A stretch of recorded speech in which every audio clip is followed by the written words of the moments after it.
One of the most important parts of the Castlevania franchise is its music. It is highly recommended that you listen to this documentary using headphones to get the full experience. And, if you would like to check out any of the artists featured in this video, links can be found in the description.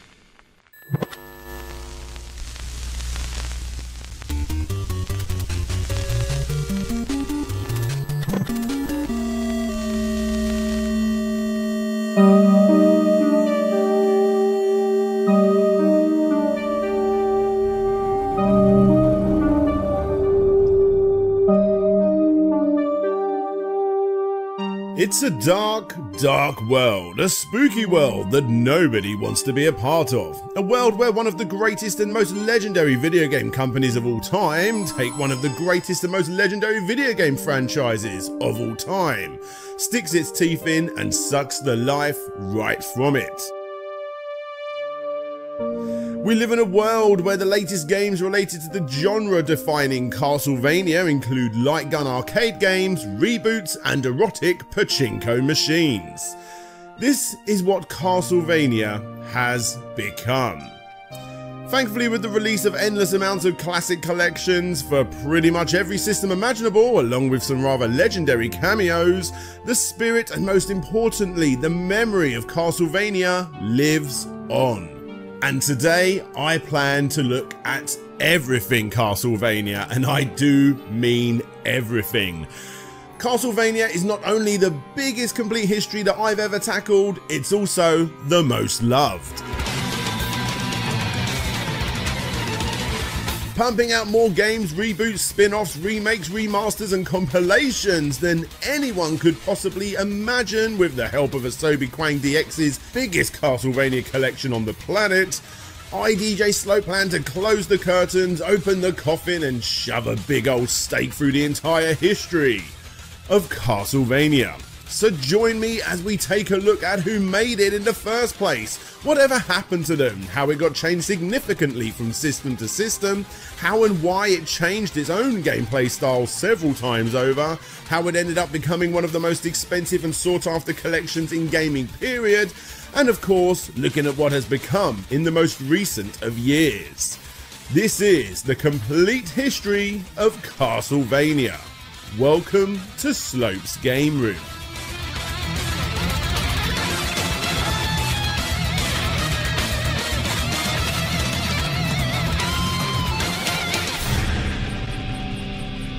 And before going ahead, I just want to thank Asobi Kwang DX once again for lending me this entire collection for this documentary.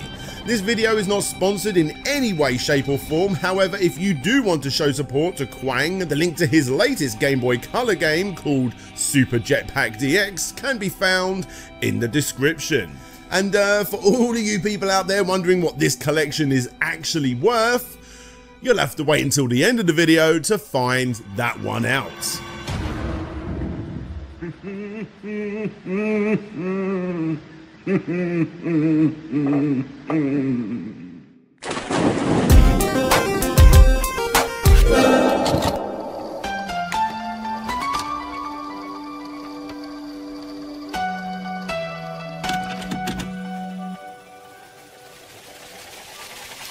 March 1987 was the year that Goonies 2 was released in Japan for Nintendo's Famicom system.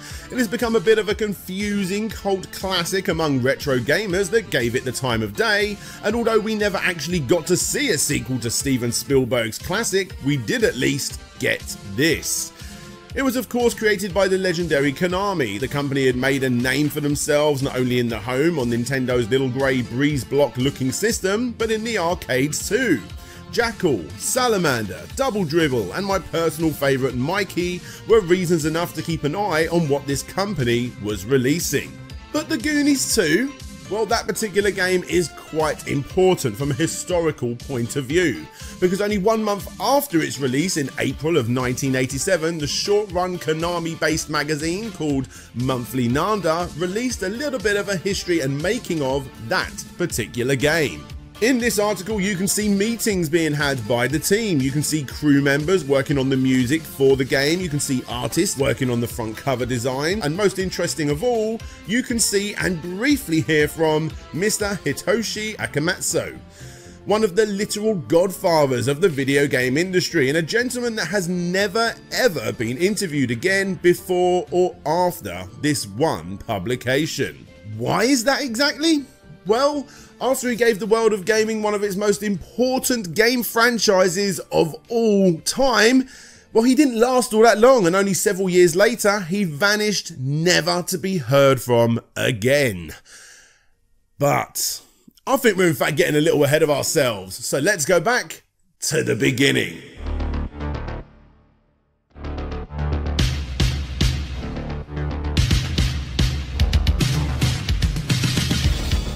Which actually was only 1 year prior in 1986, September 26th, 1986 to be exact. The game created before Goonies 2's 6.5-month production was the game, like I said, that's going to kick off this episode. After that iconic opening that would quickly become a staple for the series, the game starts off with the iconic first level music with you, Simon Belmont, or Simon Belmondo as the ending would have you believe, needing to work your way through this colourful yet obviously gothic ripoff of the classic Universal monster movies of old.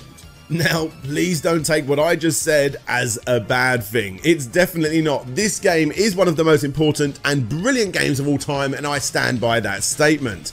But taking inspiration from the classic horror movies of old is exactly what Hitoshi Akumajō wanted to do from the very, very beginning.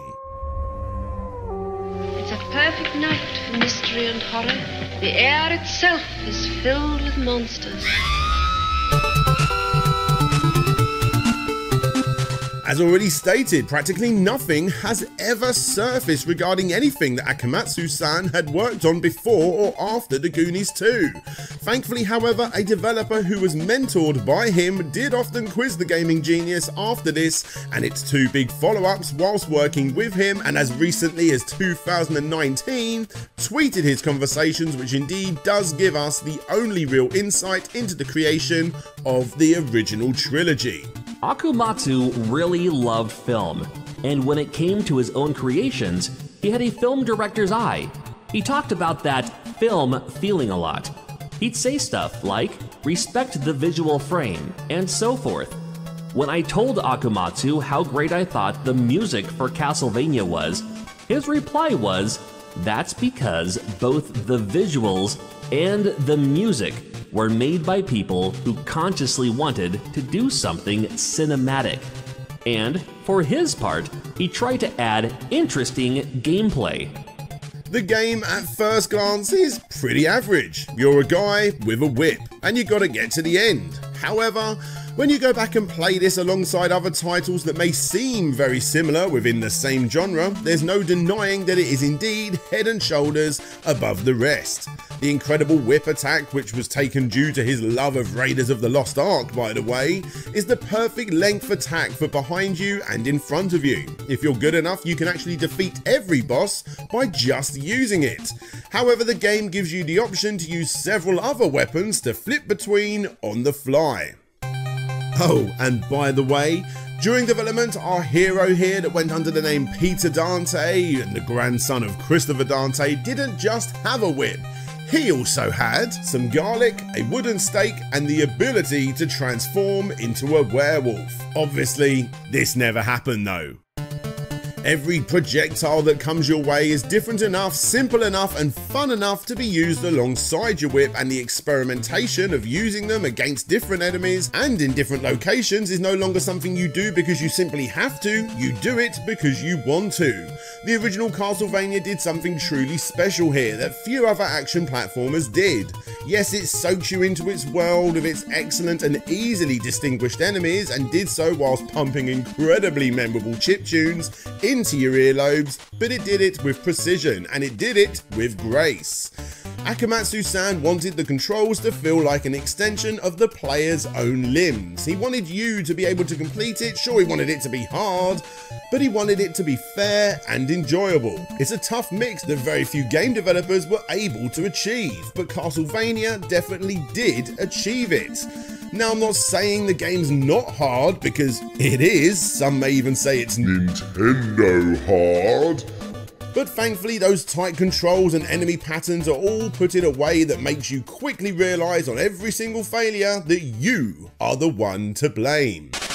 It's tough, but you will thoroughly enjoy mastering everything this title has to offer, because it does everything so well. Originally, the game was developed as a cartridge, but would change mid-development and be released under the name Akumajō Dracula in Japan on the Famicom Disk System. This was before it was ported to the MSX2 home computer in Japan and Europe under the name Vampire Killer, before the original was finally released in cartridge form back in Japan, again this time with an easy mode, and of course for the rest of the world too, where it got its name, Castlevania. For the most part, this difference between the name changes would stay true in the vast majority of ports of this game, even to this day. And the reason for this was because the head of Konami in America wasn't too happy with the translation of Akumajō Dracula, which by the way loosely translates to Devil Castle Dracula or Dracula Satanic Castle, depending on who you speak to. Fair play. ドラキュラ伝説にピリオドを打つのは君だ。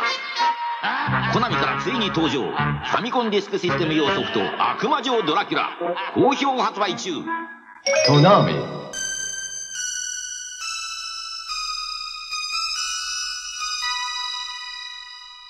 Now, obviously, there are plenty of differences between these games, especially between the MSX2 and the original, and I'm not going to be getting too deep with them, otherwise we'll be here all day. The big differences between these two releases is that the MSX2 release is a lot less linear, and to many this is the first true Castlevania, or dare I say it, Metroidvania styled title. More exploration is required, more puzzles need to be cracked.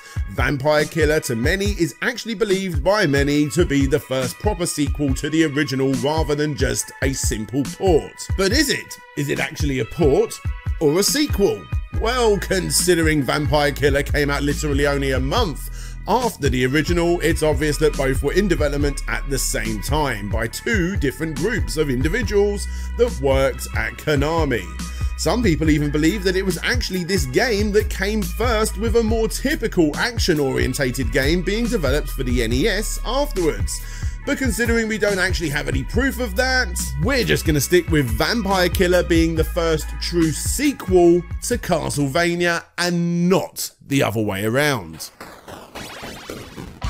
The North American release of Castlevania was kind of a big deal, and that's putting it lightly. The game got ported numerous times and became an instant classic for the system. If you had an NES back in the day, which most people did back then in the States, it's likely that at the very least you knew what Castlevania was. Heck, even computer users couldn't get away from it, as these big and beautiful box versions of the game that just so happened to be some of the most expensive to get hold of in the entire set got their own port. But honestly, besides having the sexy exterior, they don't have much else going for them. They're nice to have, but rubbish to play.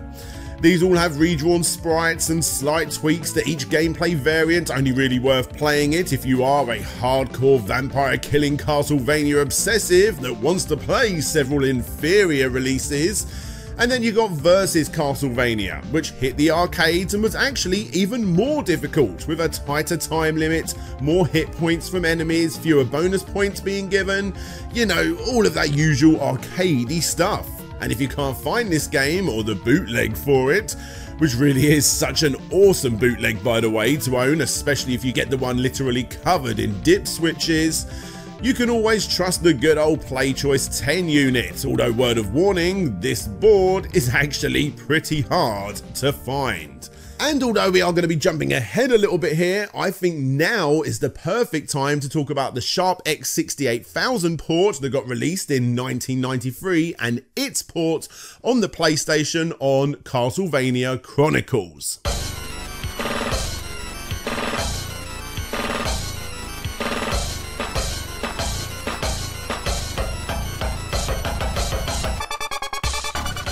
This title was completely redesigned. Several stages and elements are of course lifted directly from the Famicom Disk System title, but as you are about to see, as this was released after several other more refined Castlevania titles, the Sharp X68000 and even more so on the PlayStation, plenty of elements that work better in newer games are also added into this one. Hideo Yuda, who was the lead on the game, had this to say about its development. Our basic idea for Akumajō Dracula X68000 was an updated, more beautiful version of the original Famicom game, and contending with that was where most of our struggles lied.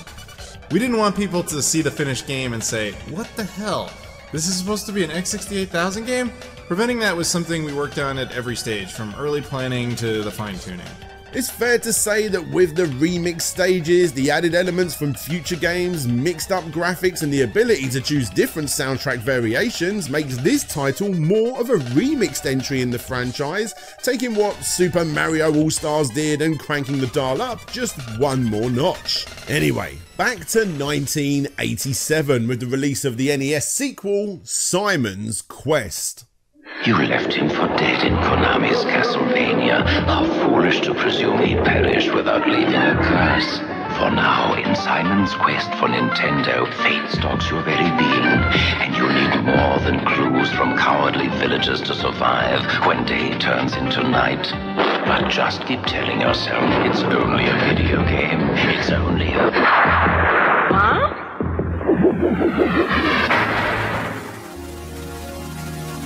7 years had passed since the last game, and in this one, released for both the original NES and, of course, the much desired Famicom Disk System, Simon Belmont, or Belmondo if you prefer, needs to make his way through the game in order to collect all of the scattered pieces of Dracula's body needed to burn them, and then by doing so remove a dreadful curse.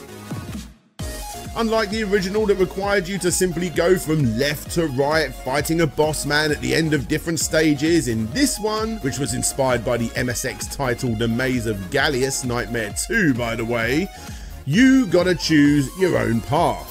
Now this may seem pretty standard now as 2 out of 3 new indie games released follow this formula, but for the time it was a risky move by Konami.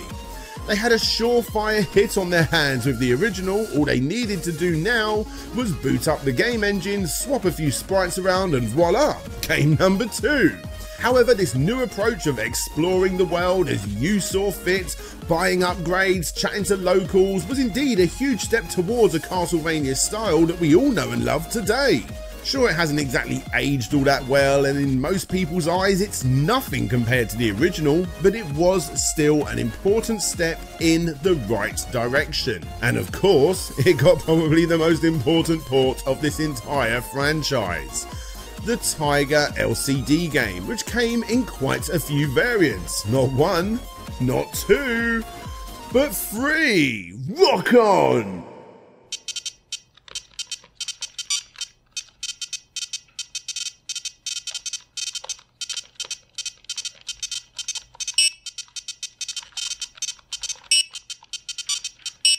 And yeah, it's as good as you are expecting.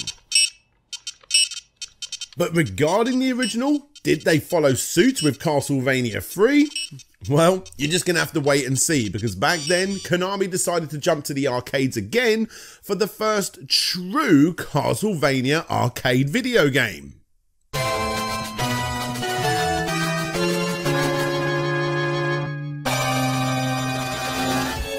Haunted Castle. Who's up for more of that original Castlevania, the ultimate version of the game that appeared on the Famicom and MSX as it was promoted on the arcade flyer? Because of this, the game is often referred to as a remake of the original, but again, it's not. Actually, the game started its life as a completely different game, but 6 months in, due to short staffing, the game was in terrible shape, which is when the head of Konami stepped in and forced a sprite swap of the game to fit in with the Castlevania series. He brought in people who were working on the game Hot Chase, and only after 1 or 2 months, Haunted Castle was finished. If you've heard of the game before, then it's unlikely that it was spoke about in a positive light. The music is awesome, the art style it's okay. Everything is there, it just doesn't fit the Castlevania style if you ask me. It's not a terrible game, it's a hard game. A hard game that, unlike the others in the series, feels unfair. A game I hardly ever play, and when I do, I remember why that is. With that said, it does have an absolutely stunning PlayStation 2 collector's set, complete with walkthrough DVDs, music CDs, and so much more. It's an expensive one, and besides the new Switch collection, this is still, in my opinion, the version to own. Haunted Castle is a slog, and really only worth your time and effort if you are yet again a hardcore fan. Just like Castlevania The Adventure on the Game Boy. And don't worry, we will soon get to number 3, because this Game Boy game came out literally weeks before the 3rd entry in the original NES trilogy. Konami's Castlevania The Adventure for Nintendo's Game Boy. In a maze of vampire crypts and unearthly evils, it is about to sink its fangs into you.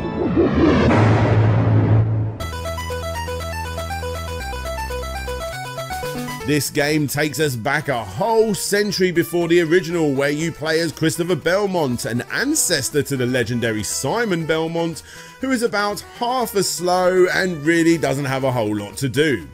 My god, is this game long? It's incredibly boring compared to what came after. The game was being produced at the same time as the 3rd entry, and although we do not know who worked on the game, what we do know is that whatever third-party company did tackle this first true handheld Castlevania release didn't really know what they were doing. The game simply just does not have any real charm that makes the original so great. It's long, it's tedious, the controls are very stiff, and it's just a real slog. Thankfully for Konami, they released it at the right time, because having that Castlevania name and, of course, the Dracula name in Japan on the front cover helped it sell really well. In fact, according to Konami, it sold 2.5 million units, which resulted in a Game Boy Color re-release, several ports, a sequel, which we will get to in a bit, and a WiiWare exclusive remake, which was part of the Rebirth series. 第2弾ドラキュラ伝説鮮明グラフィックであの名作を再現好評発売中コナミゲームボーイソフト K-Boys. Now, if we are going to be jumping ahead again, not only does this WiiWare title look beautiful by comparison, I mean, obviously, it was released 20 odd years later for a console and not a handheld, but calling this a remake, well, it technically, again, isn't. Sure, the story and the title is for the most part the same, but the gameplay, the level design, heck, even the music is different here. It has similarities, but really it feels like its own game, and that's nothing but a good thing. Just like all the older Rebirth games, this one got great reviews, and GameZone even ranked it as the 10th best Castlevania ever. And as we get further along in this video, you will soon see why that is a big deal. It's a tough one to play nowadays, being that it was a download-only game for the Wii, which is obviously no longer available. But if you do somehow manage to play this, somehow, I can't possibly imagine how you would ever do that, then I highly suggest that you do. One of the best unknown games that we will be covering today. Right, let's move on, shall we, from those digital-only games that ruin this beautiful collection, and talk about that 3rd game in the original NES trilogy, cleverly titled Castlevania III: Dracula's Curse.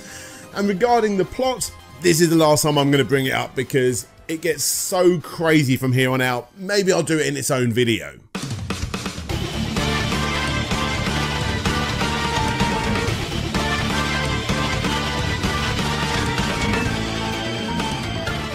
because even though this is a number 3 titled game, which was actually the 6th game released in the series, it actually is yet again another prequel to the original, but it doesn't go back as far as The Adventure and eventually future titles too, making this whole timeline incredibly messy. So let's dust off the old Famicom and boot up this bad boy, shall we? For fans of the original styled Castlevanias, I personally think that this is the game to play. It ditches the RPG-like elements of the second game, and it takes it back to its roots with plenty of noteworthy upgrades, making it my favourite on the system. It's still Castlevania through and through. The difficulty is here, the learning of the enemy patterns, the fantastic music, but in this one you have extra characters. Yep, this game gives you the ability to play as different people on the fly, which actually changes up the gameplay a significant amount. And yes, this was the first game where we got to play as a la carte. As stated, each character plays differently, and you will need to learn when the best time is to use each character, and what items you want to collect along the way for when you want to use them. So is that it? Is it just a whole lot of refinements that make Castlevania 3 the best of the bunch? Yes and no. Obviously they had their previous entries to work on, but just like the original, they took inspiration from all of the best Universal monster flicks. However, this game actually took inspiration from something completely different. Well, kind of. Yes, it was 1989 and my god, 1992 by the time it was released in Europe, that the Konami produced Teenage Mutant Ninja Turtles was by far the most successful game that Konami had ever pumped out on the NES. Because of this, the team that made this game was the standard to beat by all other in-house Konami teams, and Hitoshi Akamatsu and his crew were obviously no exception. Castlevania 3 is so good because it learned from its mistakes and it did whatever it could, taking inspiration from the Turtles NES game with the desire to absolutely smash it from existence. Did it succeed? Not in my opinion, but it made Castlevania 3 a better game regardless. That said, Castlevania 3 Dracula's Curse is seriously hard. They seem to have ramped up the difficulty to the extreme degree, and using the Help Me cheat is pretty much a necessity. That is unless you pick up the Japanese version of the game, which is by far the best one to play. It's apparent almost instantly just how much the game was doctored for the Western release. The enemies no longer take more damage depending on how far you are in the game. When you die, you go back a reasonable amount, and of course, the music is way better. And the reason for this was because the Japanese release included the VRC-VI sound chip that added 2 extra square wave sound patterns for the designers, and the difference definitely shows. This final release on the NES takes Castlevania and goes out with a bang. Sure, these games are hard, probably too hard for newcomers that want to casually check them out, but by this point they had set the groundwork for what is without a doubt some of the most important steps of the 8-bit era. And I think it's fair to say that if it wasn't for these original titles, we simply would not have the games that came after it. And come on, who doesn't want to win a trip to Dracula's hometown?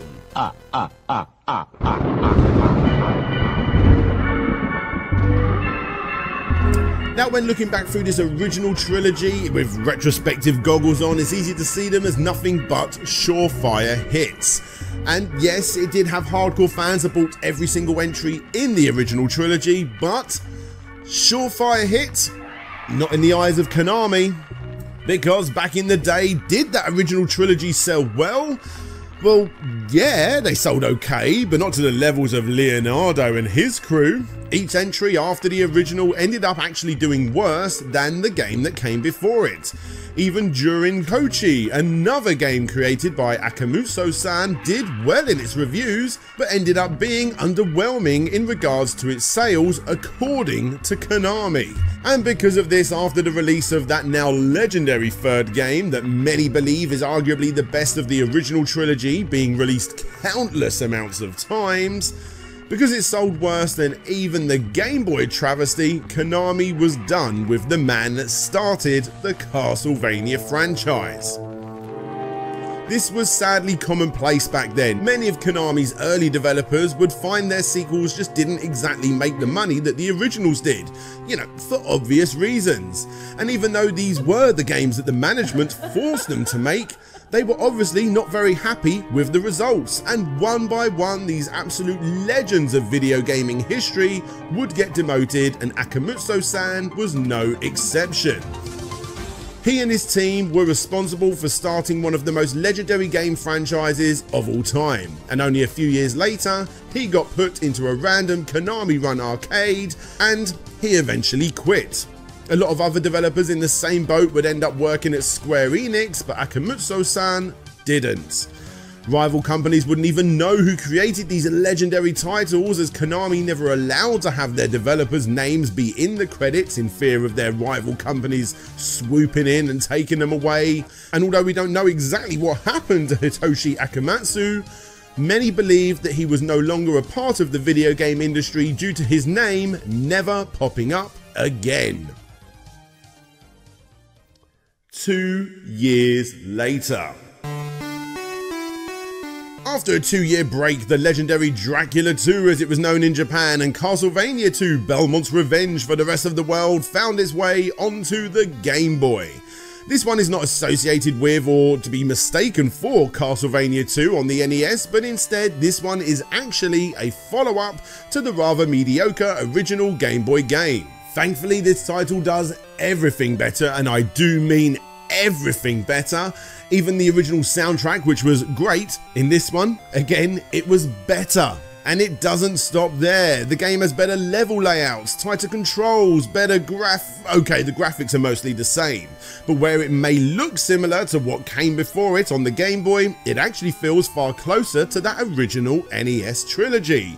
A worthy addition to the franchise that you most definitely do want to be picking up.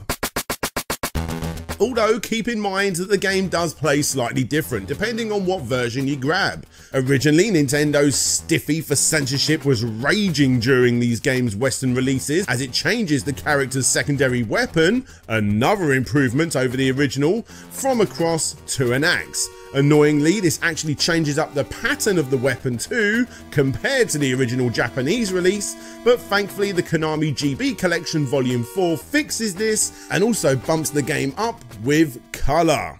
And by the way, just to make it even more confusing for you, even though Volume 1, which has the colour version of the adventure, is the same in both regions, Volume 4 in Europe, which has that colour version of Belmont's Revenge, is Volume 3 in Japan. Moving on.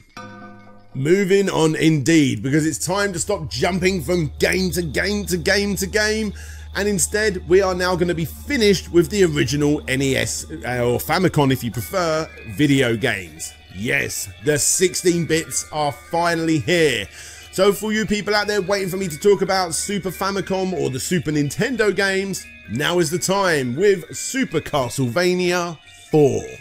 And nope, it isn't the fourth in the series, or even a continuation of the story of number 3, which again, if you remember, is actually a prequel. It's yet again another remake, or a reimagining, if you will, of the original Castlevania. Seriously? Again?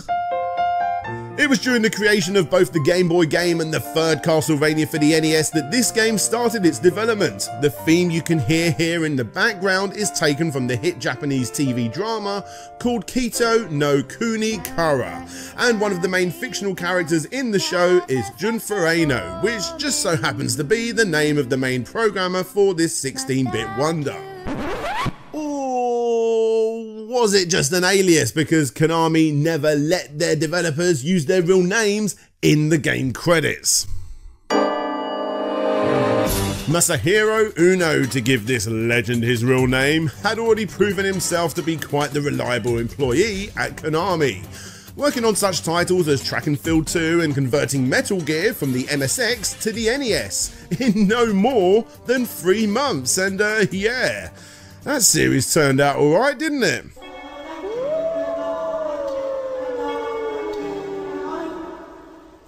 それは世にも恐ろしい。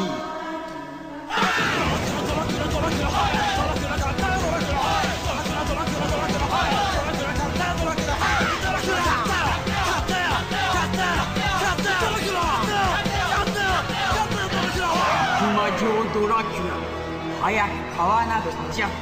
Konami.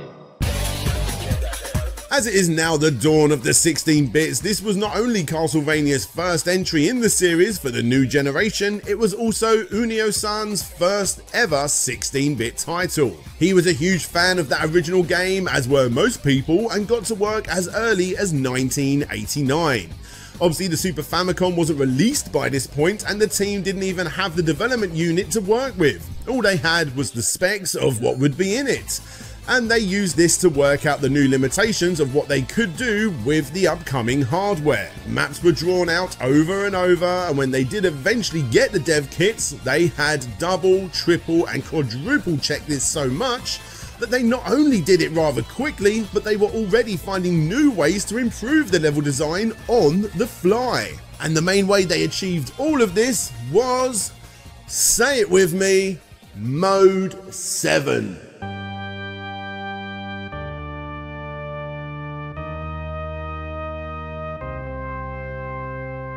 The new features that the 8th Super Nintendo mode, known as Mode 7, allowed for really did help make this new game feel like a next-gen experience.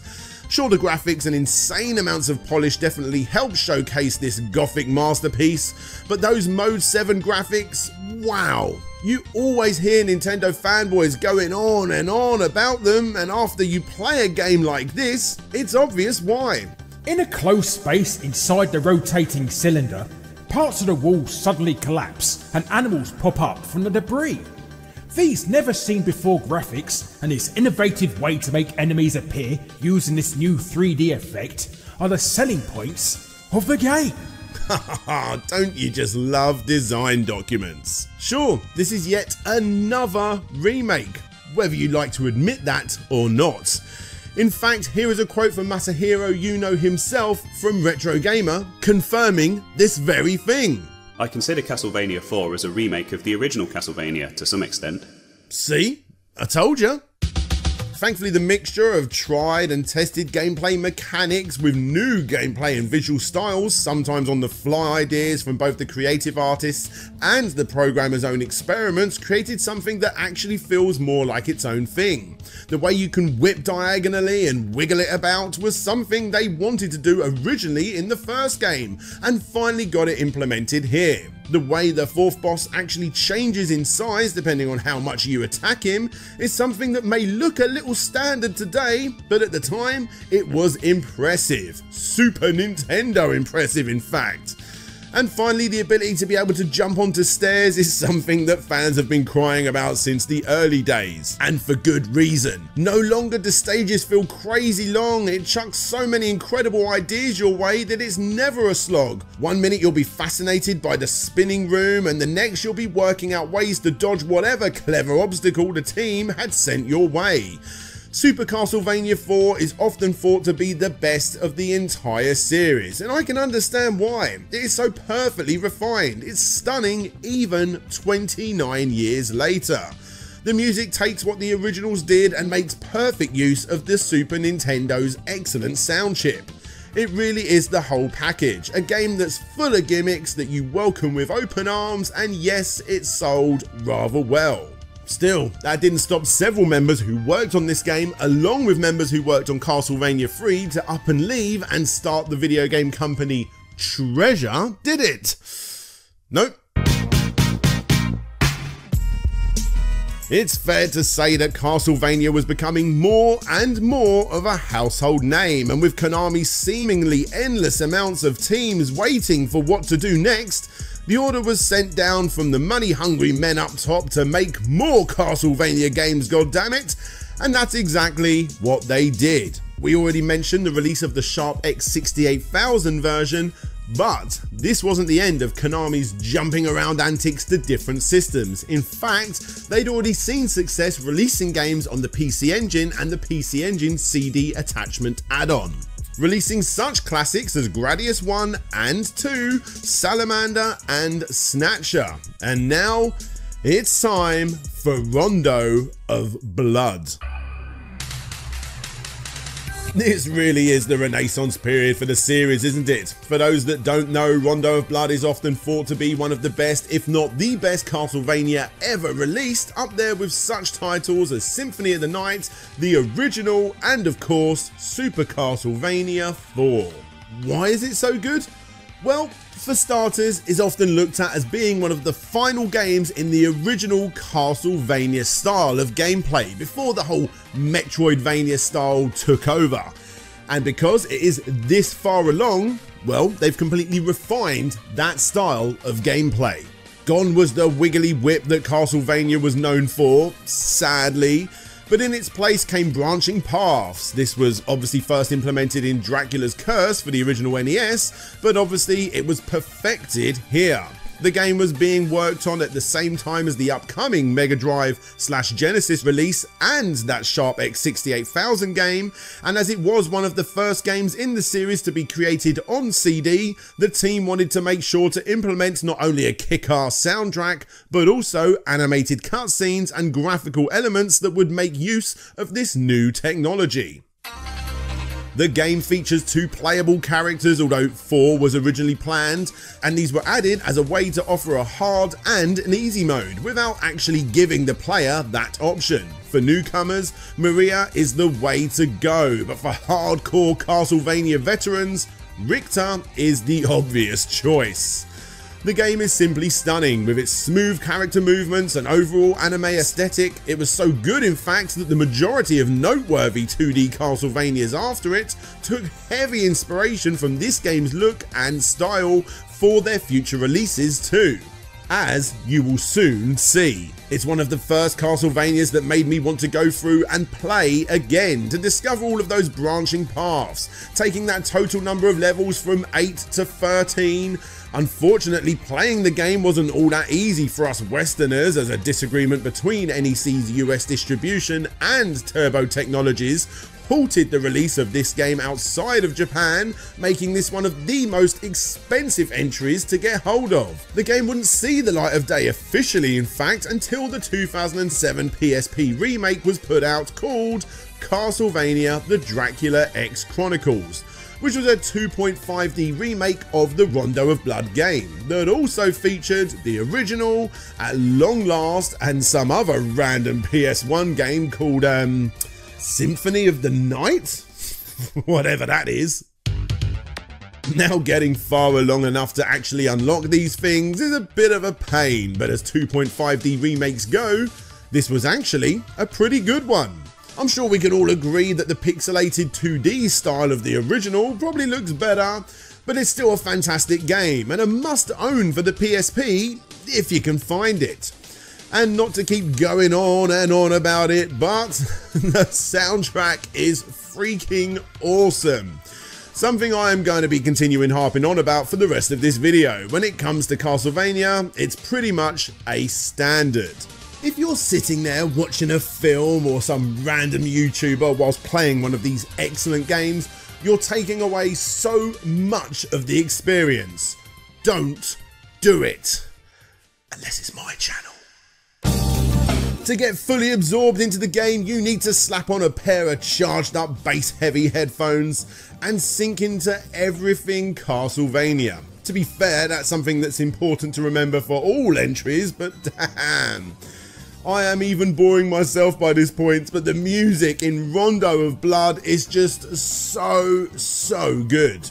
The game was put out by Koji Igarashi after his game Symphony of the Night was released, as fans outside of Japan were desperate to find out why your character starts his journey at the beginning of the stairway to Dracula in that game. So yeah, spoiler alert for those that don't know, Symphony is a sequel to Rondo. Castlevania The Dracula X Chronicles was Iga's way to finally tell that story. Right, we've jumped about quite a bit here now, haven't we? And, well, I haven't been entirely honest with you guys. We did kind of get a port of Rondo of Blood back in 1995. We got Dracula X in the States, Vampire Kiss in the UK, and Akumajō Dracula XX or XX if you prefer, in Japan. Let me explain. NEC's North American staff struggled hard with the TurboGrafx 16 in the States, the Western version of Japan's more popular PC engine. Sure, you had the mighty Nintendo that they needed to go up against, but you know, that didn't stop Sega back then, did it? The PC engine was popular in Japan not only because of its small, sleek design, but more importantly, because of its games. Ask any hardcore collector for the system and you will soon see just how many incredible games this small, or big depending on your region, system had. But in the West, no matter how much NEC, who were responsible for getting it into the hands of American gamers, pushed the Japanese bosses to localize games in the West, it almost never happened. In the eyes of Japan, us Westerners liked two types of games: shooters and RPGs. Rondo of Blood was just not one of these types of games, and no matter how much Jonathan Brandsteder would plead with the bigwigs, giving them lists of games, 10 to 15 long in some cases, that he had researched would do brilliantly in the States, he would normally get about one or possibly two. This over-the-top hand-holding made it so that this system had more top-quality games than average or below-average games, but at the same time it missed out on some of the very best games ever released. And in an interview with Gamer Sutra, he had this to say regarding Rondo of Blood specifically. Have you ever played that game? That would have made a huge difference. It's sold like crazy over here in the gray market. It's almost like you can sit there watching paint dry. It's like you're telling them what will make money and they just don't. And it's proven. Look, here's Sega, they're doing things. Here's Nintendo, they're doing things. See what they're doing? If we just do what they're doing, we'll make money. And that doesn't make sense to them. And you know what? He wasn't wrong. Whilst hardcore gamers for the time knew a guy that knew a guy that knew a guy that could get you a pirated copy of Rondo of Blood for the TurboGrafx 16 CD-based add-on, to the Konami execs up top in Japan, it didn't matter because we got a port 2 years later for the Super Nintendo, sadly. And I say that in the loosest sense. Pushing all of this onto one of those cartridge things is well, it's an impossible task. So what we got instead was not really a sequel, not really a remake. The game is a toned down version of what it was copying, with obviously lower quality music, fewer branching paths, practically none actually, no longer being able to play as Maria, slightly wonkier and slower controls, and mostly redesigned levels that were perfect to begin with and sadly for the most part rather annoying now. Now, the game isn't bad, it's just average. It just loses a few extra points because the original is so much better. And even though the game is pretty much universally panned because it is a Castlevania game, it's now garnered a pretty astronomical price if you want a boxed copy. And yes, because of the name change, the remake was obviously called Dracula X Chronicles. Keep it up! It ended up coming out right near the end of the Super Nintendo's life, and because of that, it had a low print run, and yes, it's now stupidly expensive. As is the new generation in the UK, Bloodlines in America, and Vampire Killer in the land of the rising sun.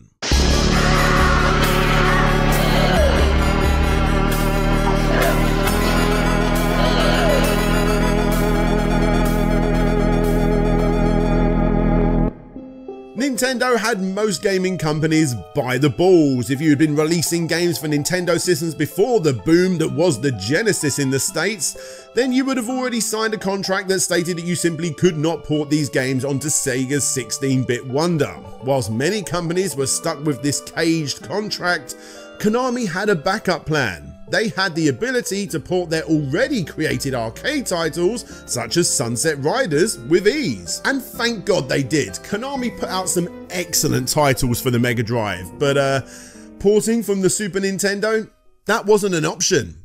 Factor 5 even brought a rather impressive demo of the Super Nintendo title running on Sega hardware to the Konami offices in the hope of porting it over, but was rejected not only because of this ironclad deal, but also because Konami had more teams under their belt that were pretty desperate to get involved with the Castlevania name. And one of those teams had just finished up Batman Returns on the NES, and up next, they had their eyes set on everything Sega. Vampire Killer, as it was known in Japan, takes even more heavy inspiration from not only Bram Stoker's Dracula novel, but also another early 1990s novel that featured a female vampire.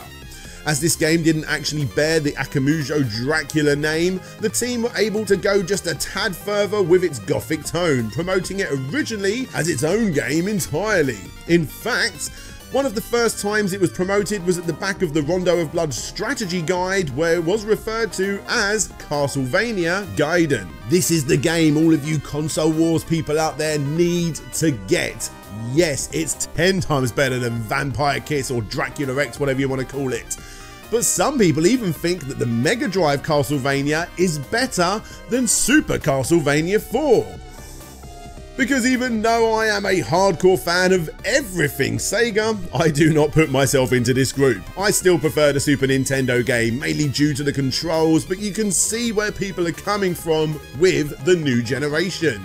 This proved that Konami during the 90s could easily take on any system they desired. Both Castlevania Bloodlines and number 4 included gimmicky designs that did more than just be a gimmick. The teams at Konami pushed the systems to their limits, and this 16-bit wonder was no exception. It's yet again hard, but as the games got closer and closer to that 32-bit era, they started to feel more fair with every single entry.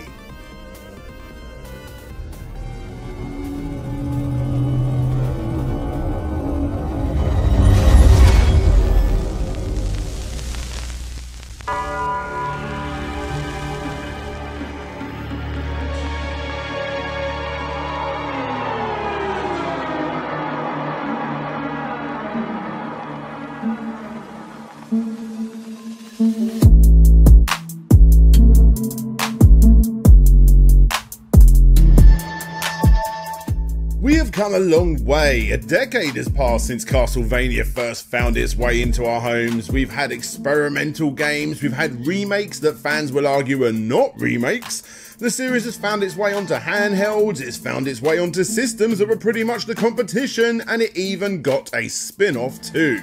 Kid Dracula was the first spin-off to the series, starting its life on the Famicom back in 1999, getting yet again a sequel, a remake for the Game Boy in 1993, and yes, thankfully this one kept its name worldwide.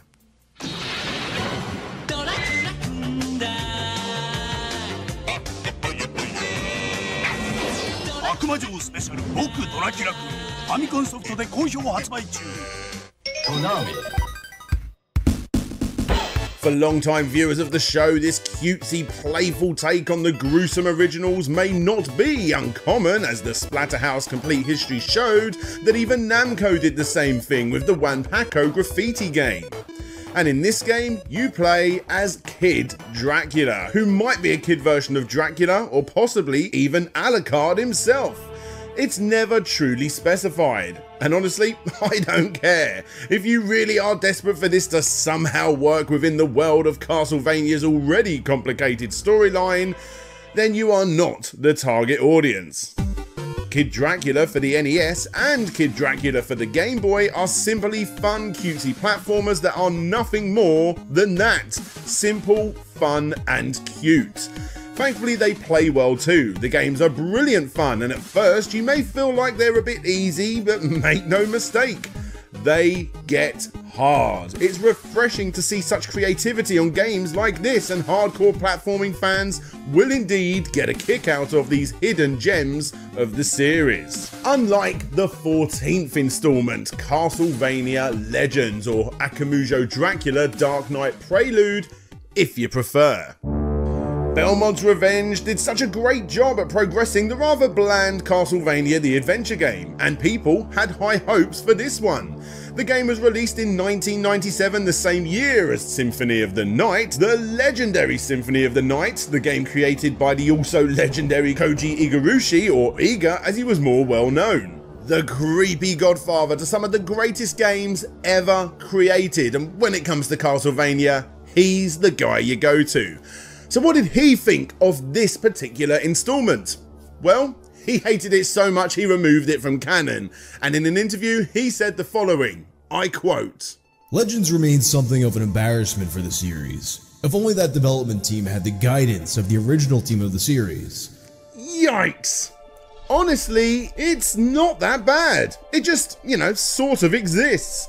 It's honestly a lot better than the adventure, but not as good as Castlevania II, Belmont's Revenge. It's not all that hard, the level layouts and enemies are pretty basic, and that's it. I wish I could tell you more about it, but to me it just feels like every other game with the difficulty, gameplay, music and enjoyment dialed down. Play it when you run out of other games to play, I suppose, or I don't know, just play something else. You're not the one making the complete history, you have plenty of games to choose from, and I'm not going to insist that you play Castlevania Legends, but I am going to insist that you play the next game. Fear has no form. Fear has no name. But now, fear has an address. Castlevania Symphony of the Night for your PlayStation from Konami. Symphony of the Night. This is a game that I insist and would definitely force you to play. Believed by many to be the absolute high point of the series, and for good reason. It was the first Castlevania that I ever completed, and it is, without a doubt, one of the greatest games ever created, period. Let's do this. Symphony of the Night was part of the Tiger LCD Premier Series and features a slightly different design than the usual Tiger LCD games that you're most likely more used to. As expected, it's pretty basic. You scroll from left to right, you need to attack enemies in front of you and behind with 2 hits, but after upgrading your sword it only takes 1. Eventually bats get in the way, which you can dodge by platforming up a level or by using the cross, which will eventually be available to you, and after a few boss battles you defeat Dracula, and that's the end of that. Is it as good as everyone makes out though? No, of course it's not. But this is the real Symphony of the Night. It truly is a fantastic game, and for those that have played it, I'm sure you will all agree that plenty of credit is rightfully going to be going to Iga. Not 100% as gaming media would have you believe, but yeah, it's mostly this guy. And with that, it is my absolute pleasure to say, let's go back to the beginning once again.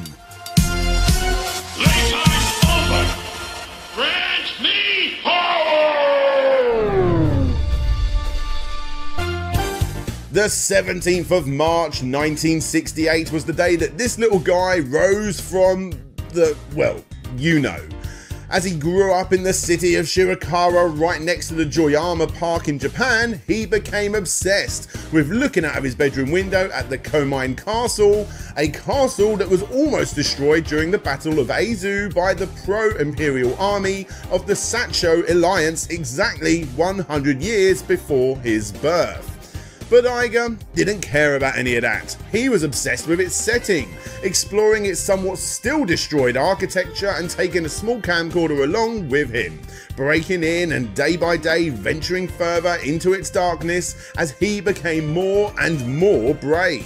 An artistic lad with a lumberjack father, Iga actually wanted to follow in his footsteps and instead become a carpenter. That was until he wanted to become an artist, joining the school's art club and then realising he didn't have the talent that the other students did.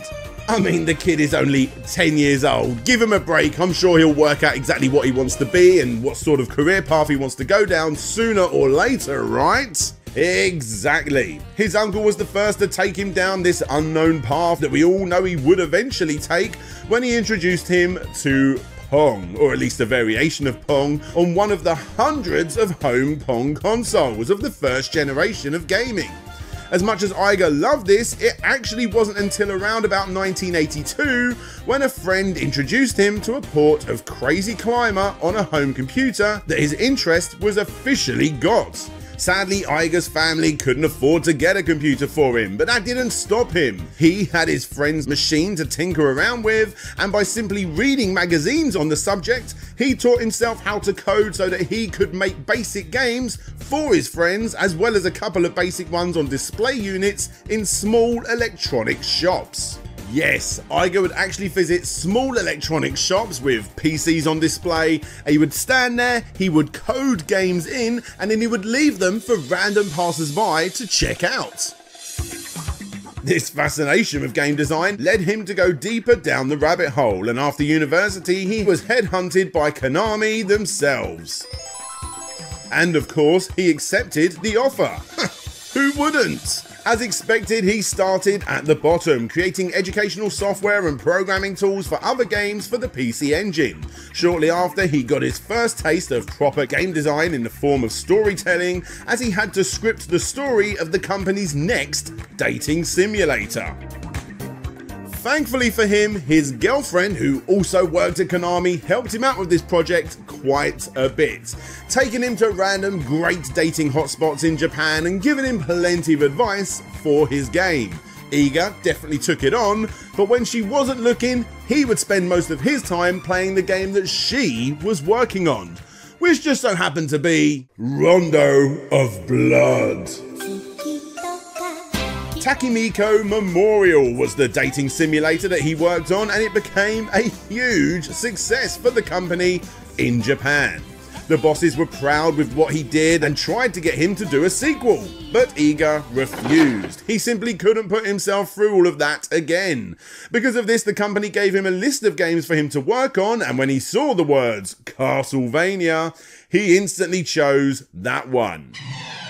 Castlevania Symphony of the Night was the game that Iger set out to create, along with Toru Hagihara, who was the director from the excellent Rondo of Blood game. Taking inspiration from the also brilliant Super Metroid and the Legend of Zelda series, the plan was to take the game in a new direction. More exploration, backtracking, and freedom was the path that Higihara-san and Iger wanted for this new entry.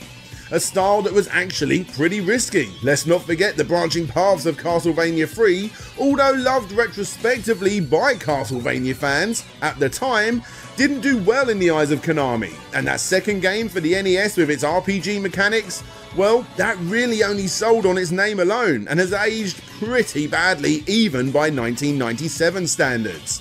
Thankfully, with Rondo of Blood and the Takemiko Memorial dating sim behind them, and the fact that this was more of a spin-off than a direct sequel, the heads at Konami were not only happy with the new approach, but they pretty much just let them get on with it with practically no interruptions whatsoever. Well, almost none. In fact, one of the greatest games of all time was originally designed for the 32X. We made an early playable version, but the game did not progress because our company's policy toward the hardware changed. Management decided to make the PlayStation our focus, so we made some drastic changes to our initial ideas and ended up with Symphony of the Night. Nobody expected Symphony of the Night to be a big deal that would change the way most Castlevania games would be produced, so they gave it a moderate budget. All they cared about was making sure that it got done. And got it done, they did. The team worked relentlessly on this project, late nights were a common thing, and some of the team members even worked through New Year's 1996. At midnight, the New Year's bell is rung at temples. I remember being at my desk when the bell tolled. We worked hard then. By this point, the 32 bits were here, and one of the main driving forces and original ideas for the game was to make it long. A game that wasn't completable in just one sitting, a game that would not only take the player on a journey, but do it in a way that would keep them entertained throughout. The Super Metroid style of gameplay was the perfect way to do this. Changing your character's appearance or abilities to reach certain areas involved lots of backtracking, and it never got tiresome whilst doing so. Not even when the game was heavily expanded on because of one simple feature. One of the other team members said, "Wait a minute, if we flip the castle upside down during the game, then we'd have twice as much content." Which they did, and it worked! RPG elements were added too, not only because of his love for the genre, but to change the impression of Castlevania as a whole. I wanted to change the impression that Castlevania was this difficult to access action game. When we decided to adopt RPG elements, we agreed that users should receive something good when beating enemies. So I thought of adding experience points to the game. All of these elements created a game like no other before it. It took what made the few games that were in the same genre and the hardcore games in the same franchise, and to the team's surprise, created something that not only dictated the path of the majority of future games in the series, but also it helped spawn the phrase Metroidvania. The name for a genre that has in recent years completely swamped gamers with more indie games than we could ever hope to play. If you've never played a Castlevania game before, I think I speak for everybody watching that has, the hype is real, especially with this particular title. If you've never played it, change that. This game will stick with you for the rest of your life, and by the way, please make sure you do so with a decent pair of headphones on.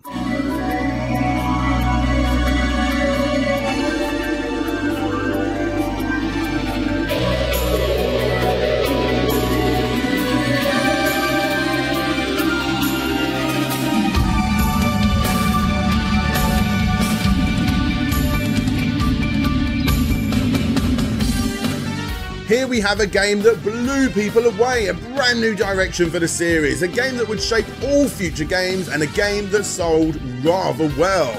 In Japan, that is. Heck, it was even part of the PlayStation Best Of series too. Konami took big risks by keeping this game 2D, when the world, especially the Western world, wanted everything in 3D, as you can see by this terribly aged magazine clip-it. If you ever needed proof that the Nintendo 64's miles ahead of the 32-bit competition, just compare these shots to the new PlayStation version of Castlevania. Whereas the N64 version features fully 3D characters and backgrounds, along with dazzling lighting effects, the PlayStation title is a flat 2D platform game where the tiny hero has to fight big cheesy monsters. No comparison really. And because of this, the North American and European releases only sold approximately 60,000 copies each. Differences between the game's releases also helped further spread these numbers, with the inferior Sega Saturn version, with its stretched imagery not looking so good even with its extra hidden areas and extra playable characters from the get-go, and the Western release with slightly different dialogue, music and random character AI changes. Regardless of all of this, this particular game has garnered itself a huge cult status, and fair play. People around the world want to play this game in every single way possible, and because of that, the prices have shot up and then some. Heck, it's even possible to get a rather good, although obviously not perfect, rendition on several HD systems, such as the 360 with its backwards compatibility, as a download on PS3, PSP, PS Vita, which was honestly the first time I ever played it, and then of course it's unlockable in the Dracula X Chronicles, which we've already mentioned. What I'm trying to say is that there is no excuse. Symphony of the Night is one of the most expensive games you could possibly ever fork out for on the PlayStation 1, but with so many different ways to go about actually playing it, it shouldn't be an issue. That is unless you are all about the 3D, just like the general public was back in 1998, and if that's the case, well, for you we have Castlevania. Yep, just Castlevania, or as the fans like to call it, Castlevania 64, which is a much better name. MTV Snowed In is brought to you by Konami's Castlevania, now available on Nintendo 64.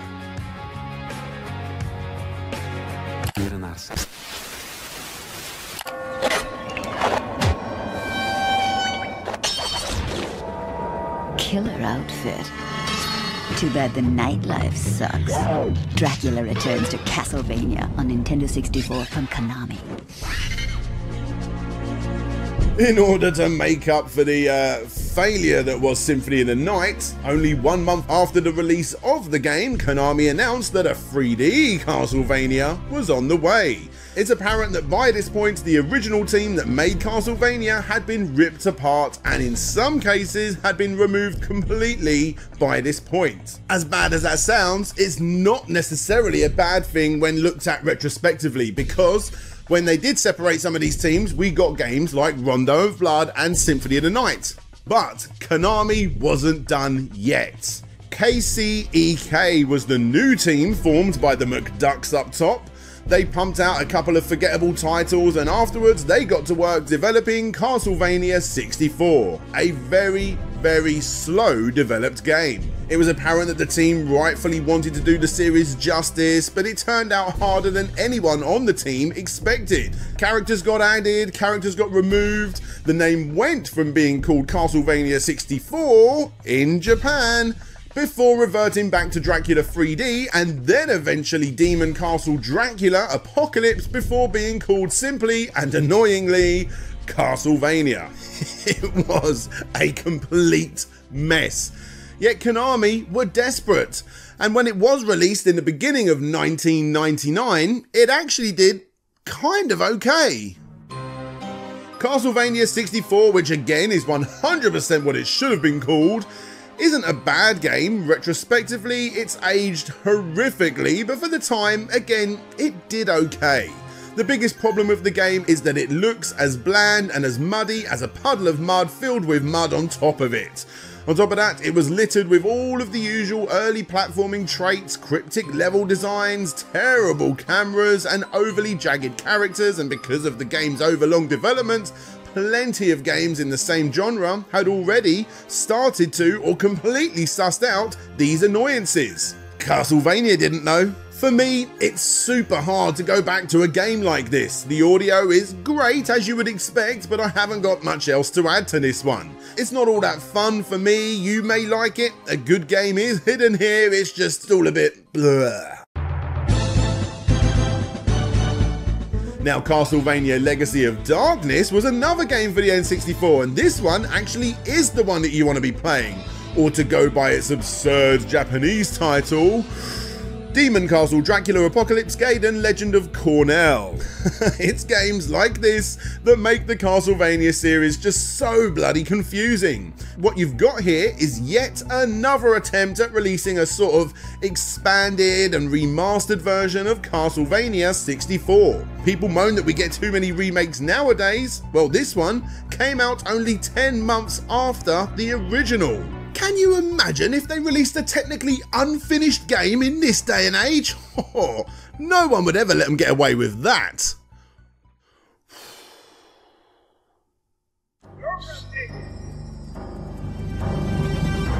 Legacy of Darkness is essentially the same game. It's been spruced up regarding its overall look, the characters are different, and you also got new ones in here too. Plus, you even get a few extra levels as well. It's yet again a remake, a remastering, a reimagining, a sequel, a whatever. It's better than this one. Play this one over this one. For me, it's a vast improvement, but for reviewers at the time, it actually scored worse, and because it was kinda technically out already, it even got a very limited run, and yes, because of that, it is now stupidly expensive to get in box. What is it with this franchise? Another year passed before we got our next entry for the incredible Game Boy Advance, Castlevania Circle of the Moon, which had the worst naming ever in PAL regions.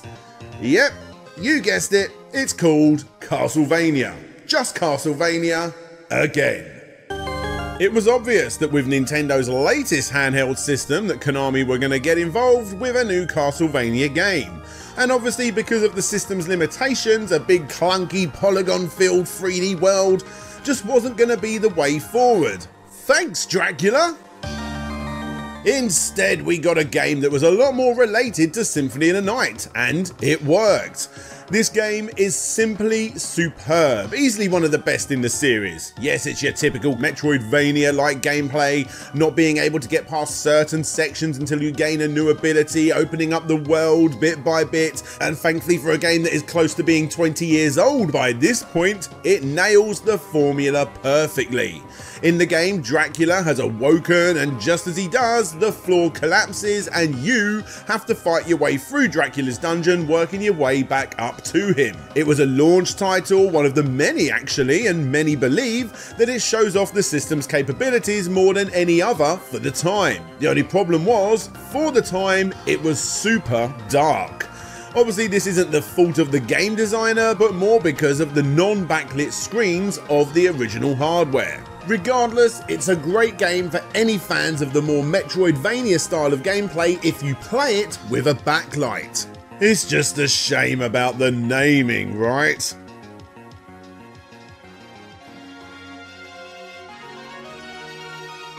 Castlevania Harmony of Dissonance was the follow-up for the same system that came out only 1 year later, and was the first game to change the name to Castlevania in Japan, where it was known as Castlevania Concerto of Midnight Sun.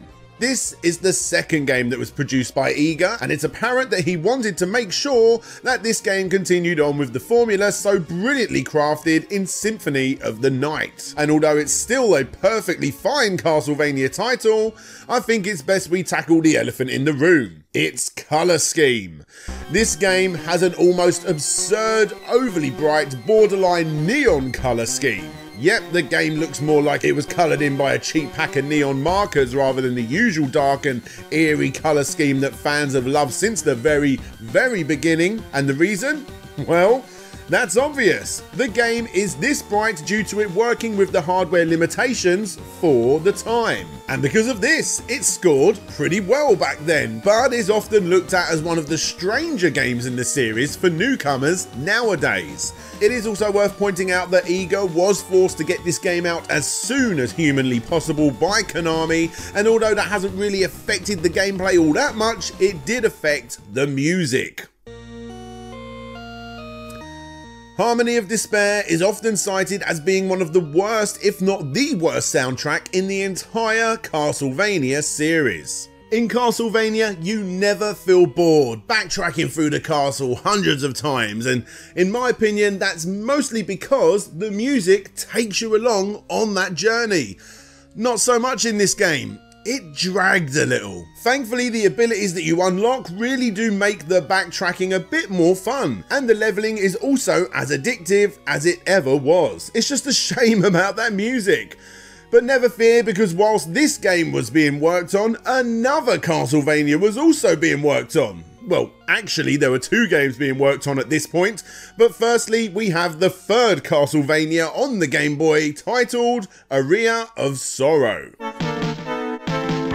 To tackle Harmony's biggest flaw, its music, Iga brought on Symphony's excellent composer, Yoichiro Yamane, to instantly fix those problems, which she obviously did. And to tackle the overly used Gothic setting, he actually set this game in the future.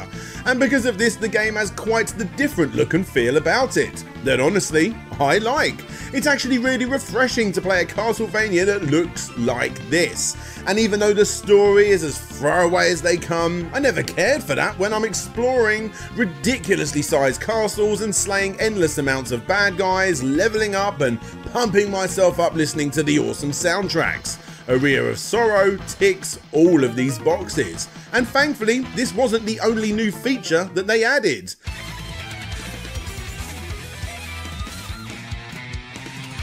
The ability to absorb souls is this game's gimmick that actually changes up the gameplay a fair bit. Depending on the enemy you kill, it will determine the type of soul that you acquire, and in turn will give you extra abilities that were previously unavailable to you. This is such a big deal because there are a serious amount to collect. Add this with your own personal choice of attack and it's pretty much guaranteed that you will be playing the game completely uniquely to the vast majority of other people that have also played it. Also, not to give too much away, this game is full of those, oh wow, look at those incredible boss moments. Aria of Sorrow is yet another perfect example as to why so many people love this franchise. It's an excellent game and well worth your time. In fact, it's so good that it got a sequel on the DS.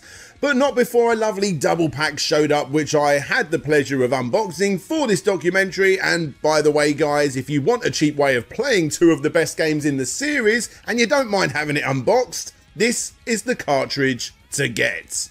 And also, we didn't get that sequel to Aria of Sorrow straight away, because first we got the PlayStation 2 attempt at not only making Castlevania 3D once again, but doing it well. Did they succeed in doing so? Yes, actually. I'm always going to prefer the 2D Metroidvanias and the 16-bit bad boys, but this 3D Castlevania was actually quite the surprise. Not in the naming, of course, because this is yet another Castlevania game in the series that is just called Castlevania in Japan. And the reason for this is that Castlevania Lament of Innocence was set in the 11th century, 1094 to be exact, making it the true origin story for the entire franchise.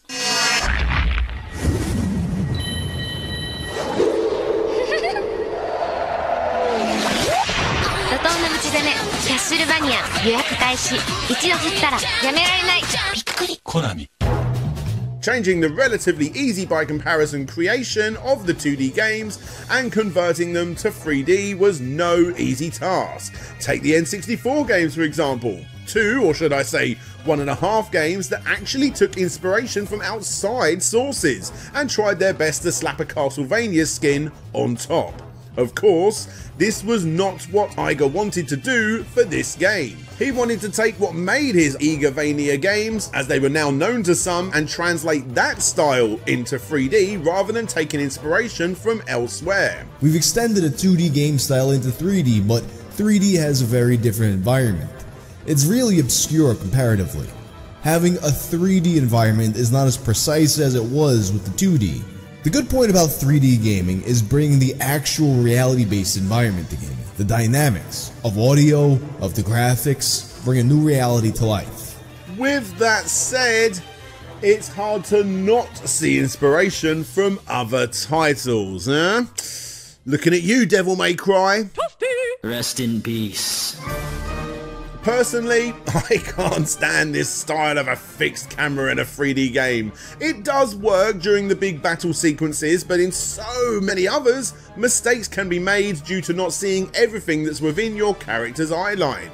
Regardless, if you stick with it, you will learn to live with it, and for hardcore fans, I suggest you do. The core of what makes Castlevania great is here with this game. Leveling up your character, exploring a castle, simple platforming and gradually increasing bosses until you get to the end, which is where the story unfolds itself to explain the beginning of the franchise. Castlevania Lament of Innocence is a surprisingly good game with a stunning PlayStation 2 collector's set, I might add. Certain elements have aged somewhat, but thankfully after a short while of playing it, you soon pick up on that 6th generation console gameplay. And most importantly for this video, it did well enough to garner itself its own sequel in 3D, which is great for the people that follow that. But not before the sequel to Aria of Sorrow came out that was set 942 years after Lament of Innocence, called Dawn of Sorrow. This series jumps about. Dawn of Sorrow is pretty much Aria of Sorrow, but now it's for the Nintendo DS. I mean, that makes sense, right? It worked well the first time, and it works well this time. Sadly, the art style got changed up, and unfortunately the game does force a few touchscreen controls onto you that really don't add anything to the gameplay. But you soon get used to them and you continue on your way. All in all, there really isn't much else to add. Everything you love about the games up to this point, especially Aria of Sorrow, can be found here. The top screen now works as a map or stat screen, which is an excellent addition. The music is still utterly fantastic, it's simply great fun that works before and it still works now. Ayami Kojima, the series' main artist from the Symphony of the Night up until now, was obviously not present here, as seen by that new art style that was here to attract a young Japanese crowd, and this of course was intentional, because obviously only kids have Nintendo DS's, and because of that, it didn't sell that well.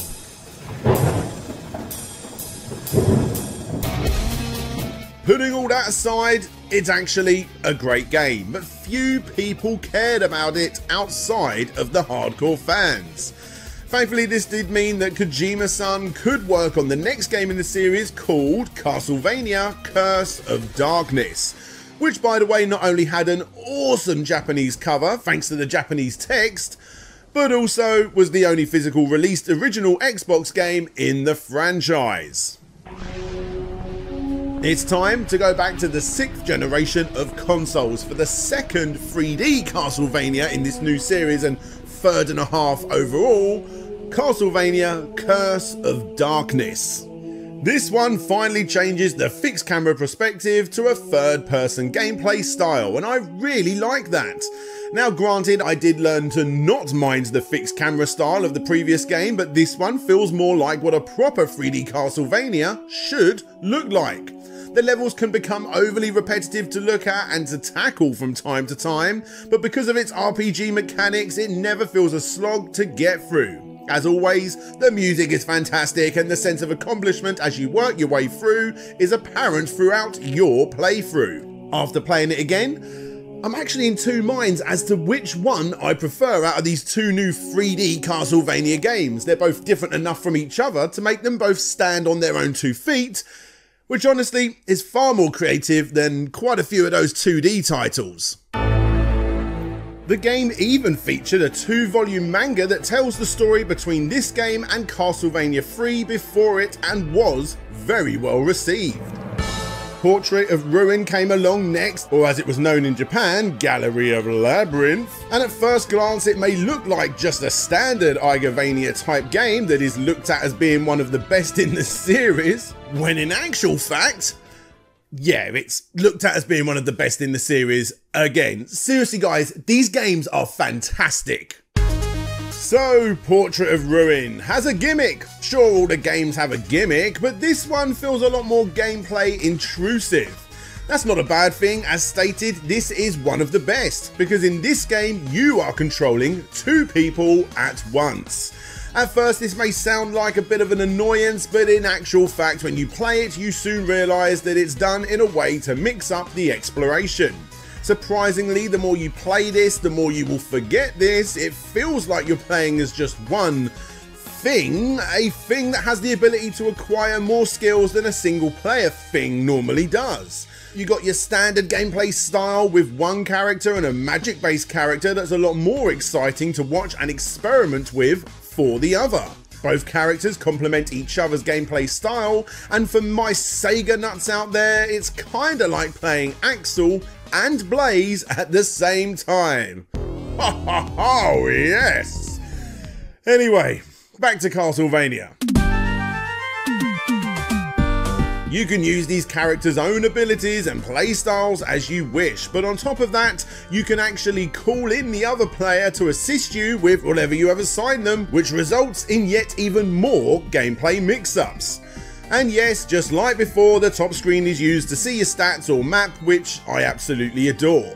Another amazing feature of this game is the ability to enter these paintings on the wall all Mario 64 styly and explore areas outside of the game's main story. Don't get me wrong, I love the standard settings for Castlevania games, but the little mix up here is a huge selling point for me. Someone who has exhausted most of these games, like me, can now take these excellent characters to different worlds. Sadly, it does kick down the overall size of the map, almost making it a little linear, but you know, that's okay. For me, it's a good mix-up to the formula. The game also featured online gameplay via time trials and was done in a way to test this new style for future titles. I personally didn't get the opportunity to try this myself, but from what I can tell in reviews for the time, it was actually pretty well received and added a nice change of pace for a series that is still not finished. The Dracula X Chronicles would pop up after this one, as would the Adventure Rebirth download WiiWare game, which we've already covered, and you even had another spin-off slot its way into this period. this time for the Nintendo Wii.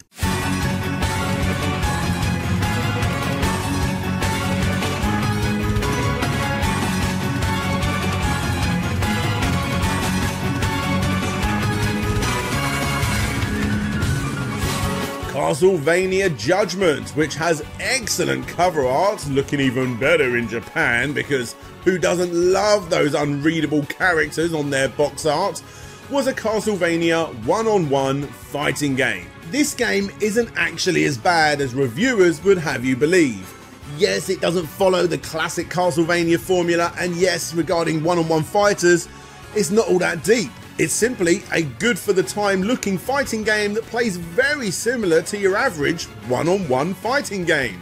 Don't expect massive chains tied together to make crazy combos. You learn your moves, your few specials, and block everything else. Released at a time when not releasing games on the Wii was a stupid thing to do if you was a big publisher, Castlevania Judgment came out at a good time for the company.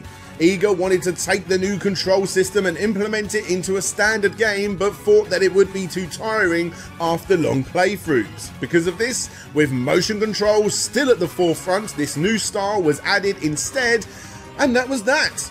The characters were slightly redesigned by Takeshi Obata of Death Note fame, and, well, honestly, it's actually pretty refreshing. Would a 2D game have been better?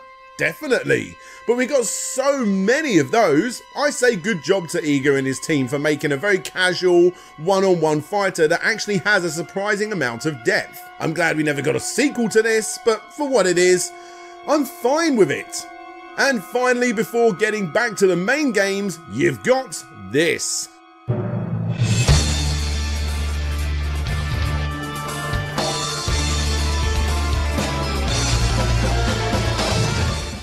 Yes, it's a rail shooter game, but instead of a gun, you need to aim and whip.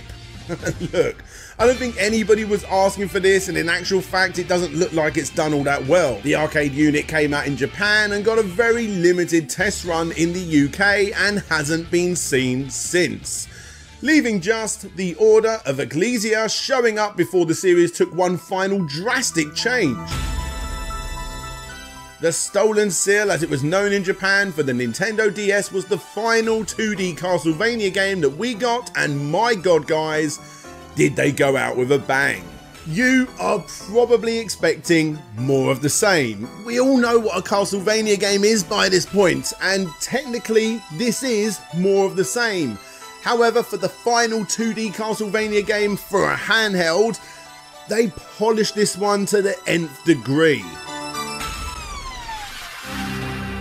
This title is an absolute joy to not only play, but to see. The team really have pushed the DS to its limits here, and it's seen with the overall presentation dropping the cutesy let's appeal to the younger kids art style and replacing it with the classic Castlevania look that we all prefer. Yes, all of us. The new attraction for this game is within its new character, Shinoa, and the fact that the game is set outside of a castle, you find yourself saving villagers and going on quests in return for rewards that will often grant you new abilities. And although these may seem a little mundane, they are for the most part pretty interesting and different from one another to garner interesting gameplay styles. Just like the previous games, the bottom screen is where all of the action lies, and the top is for your map and your stats. And as this was an incredibly late entry in the DS's life, the desperation to add some kind of touch mechanic is thankfully completely absent. Order of Ecclesia is good solid Castlevania fun that is light on exploration and grinding, as well as being light on its singular pathed areas. It's the best of both worlds, blended with obviously fantastic music and some of the best visuals of any of the 2D adventures.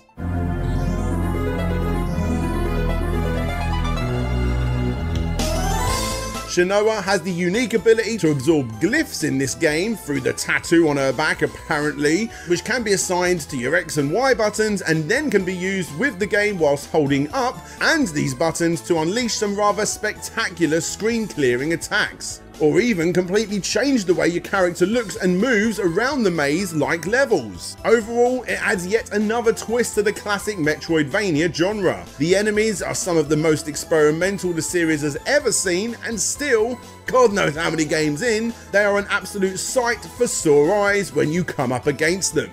You may be thinking to yourself that by this point, the gameplay style is getting boring, but Iga and his team added so much to this game that yet again, it's not boring. You've got lush environments, incredible ear-melting music, and a gameplay style that, yet again, it doesn't get boring.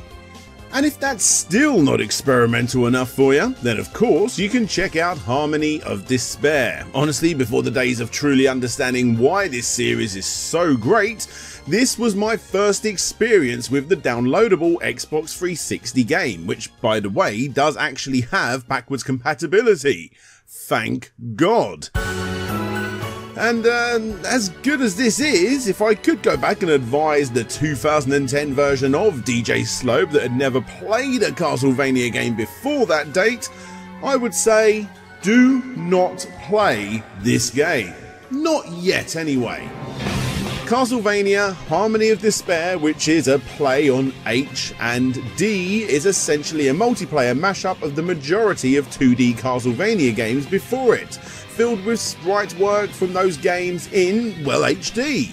This game is really only for people that have made it this far into the video, and not for newcomers. In this game, you get to choose from the majority of characters from those 2D titles, and you have 6 castles to tackle in a cooperative styled formula. This has obviously never been done before, and just like the games that these characters originated in, they all play rather differently. You will need to be working together to get past certain sections, or to trigger actions that will affect other areas of these huge maps. You will start off incredibly weak, but over time, you can upgrade your characters, fail, start again, upgrade your characters, fail, start again, upgrade your characters, fail and start again, and each time you do, you will perfect your style and your character, getting closer and closer to the final boss of that stage until you have it nailed.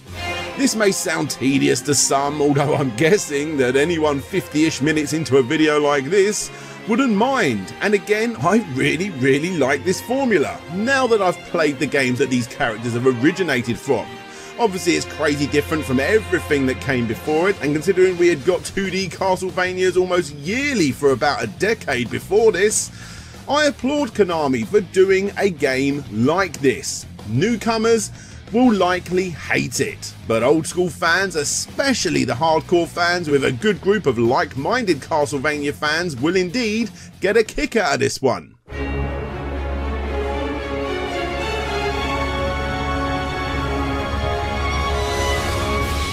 And yes, Castlevania obviously made its way onto mobile phones too, and then some.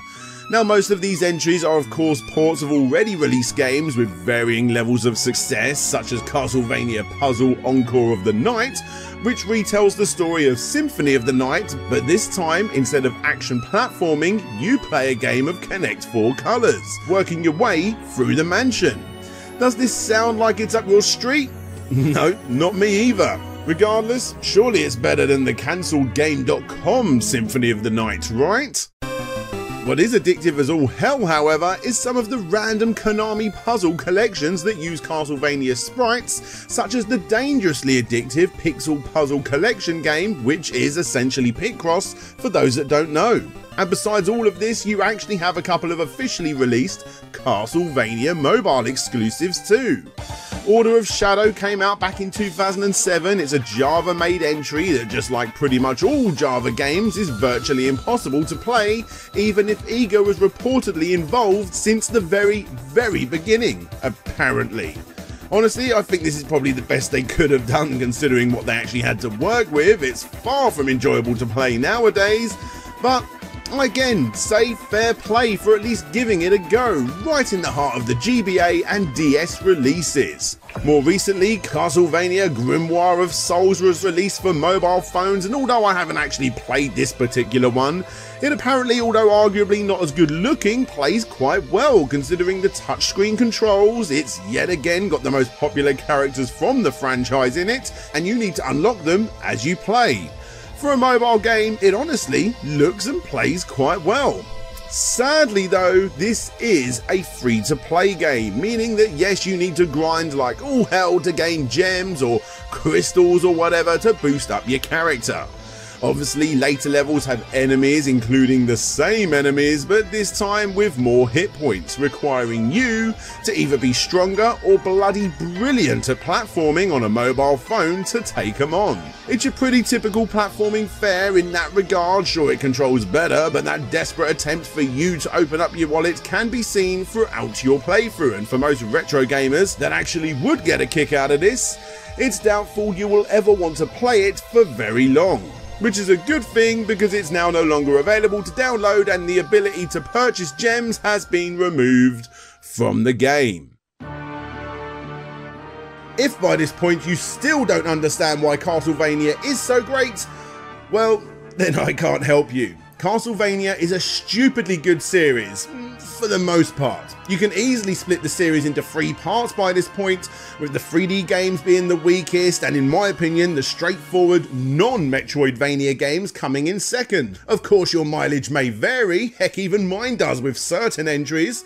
Covering every game up to this point has showcased just how much the world loves Castlevania, and as you may have guessed, as demonstrated several times in this very video, quite a few of these highly sought after games nowadays didn't actually sell all that well when originally released. I mean, they did fine, well enough to get, quite frankly, a stupid amount of sequels, prequels, remakes, remasters and reimaginings, and that's because, even though the fan base got smaller, or should I say more niche, the simple fact of the matter is Konami wasn't all that impressed with the overall sales figures of some of those final games. As stated, some of the very best ones. And in response to this, they had yet another attempt at making Castlevania 3D. Sure, it didn't work the first time, and well, I suppose it kind of did the second time, but again, not to the level that they were hoping for. Castlevania deserves to be not just a standard 3D action platforming game that gets lost in the wild. This universe is so incredibly rich that it deserves to be so much more. It was well known at the time that Konami wanted to bring Castlevania once again into the 3D space like never before. And because of this, quite a few prototypes found their way into the hands of Konami before they finally accepted Mercury Steam's pitch. But what you may not know is that this game didn't even start as a Castlevania game. And at this point in time, it wasn't good enough for Konami, resulting in the game almost getting cancelled. That was until David Cox got involved, pushed this onto the higher ups in Japan, they loved it, and before you know it, Hideo Kojima was involved. Yes, that Hideo Kojima. And well, having these two produce the game was obviously going to be a win-win situation for Konami. After that, it was quickly changed into a Castlevania title, and Lords of Shadow was born. これスカッとするでしょ。悪魔城のね、最新作なんですよ。吉田よ、それ全部俺が教えたことじゃないか。あれ、まだいたんだ。吉田。キャッスルバニア。PlayStation 3. Castlevania Lords of Shadow. It's time to take that absurdly complicated story that's been building up over the last 20+ years, a story that Iga himself has personally approved to be a part of the original Castlevania canon, or not, with every single release, and bury it deep. Castlevania Lords of Shadow is a hard reboot for the series in every single way possible. Sure, it has the Belmonts, but not a whole lot else. The game takes some inspiration from the first game and Super Castlevania IV, but for the most part, it's an entirely new series. With that said, the original intent for Castlevania was to make it feel cinematic, and although this next statement is most definitely going to rip my audience right down the middle, it's hard to deny that this is anything but cinematic. And with that in mind, this new style that they're going for, in my opinion, has finally been nailed. Never has a 3D game felt this good to play. Again, I prefer the older styles, but this is still exactly, you know, what they are going for. And for that, I say fair play. As you can see, the gameplay looks to be a mix of typical 3D person action games like Shadow of the Colossus and God of War's earlier titles, and it plays just like them too. The soundtrack fits well to this new style, however nothing really jumps out like it did before. Again, it's kind of what they're going for. The voice acting as well is pretty top notch overall. And well, I think it's fair to say that if you like the look and sound of a game like this, then it's not really going to disappoint you. The game is very, very gory. It's a lot more linear than the Eager generation, and although many might not like what they did with this beloved series, let me tell you that this game is actually perfectly fine.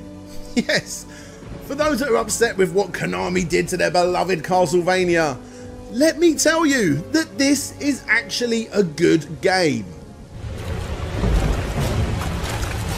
Dark times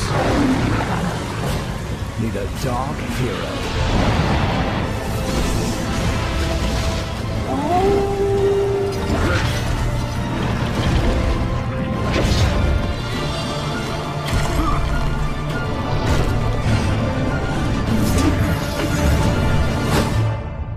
Castlevania, Lords of Shadow.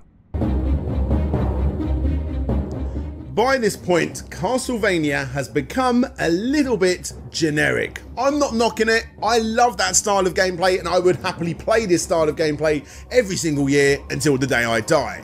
However, it's been going on for a while, and a change up was definitely needed. Lords of Shadow is that change up, and it's a good change up. Lords of Shadow is simply a perfectly fine game. The death animations make it non-forgettable. Seriously, this game is gory as all hell. The puzzles never felt taxing. Same goes for the exploration, honestly. I had a perfectly adequate amount of fun with this title.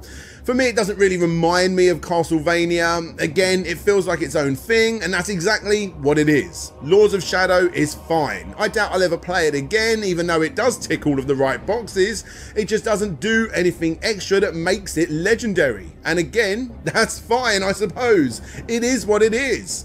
Also, in case you was interested, this game has a stupid amount of different editions and collector's sets, more than any other in recent memory, and especially in the Castlevania series. Seriously, it's got so many. It got 2 DLC packs, and then they got added into more collector's sets of sorts, and yes, they were released too, and it did well enough via all of these different revisions of the game to get a couple of sequels that also got stupidly big collector's sets with little action figures that honestly feel very, very cheap. And that sequel, yep, it plays beautifully, it's stunning, compared to the original, that is. But before that, you've got the 3DS game that is actually a mix of the old and the new.